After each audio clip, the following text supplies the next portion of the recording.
هاخدكم ونروح مكان دلوقتي هخليه مفاجأة، مش هقول لكم ايه المكان ده، بس انا متأكد انه هيعجبكم جدا لما تشوفوه. متجهين دلوقتي يا شباب على الجبل اللي هناك خالص ده، هاخدكم وهنطلع فوق في الجبل اللي هناك ده ان شاء الله. لحد ما نوصل شارك معاكم شوية لقطات كده جميلة خليكم تستمتعوا بيها.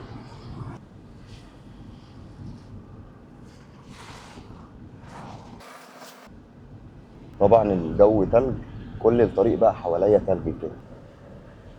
قربت اوصل على المكان يا شباب، عايز اقول لكم ان انا دلوقتي ماشي وسط الجبال، مفيش حواليا دلوقتي غير التلج. هوريكم دلوقتي المنظر قدامي عامل ازاي، مفيش بقى غير الطريق اللي في النص اللي انا ماشي فيه ده. سبحان الله.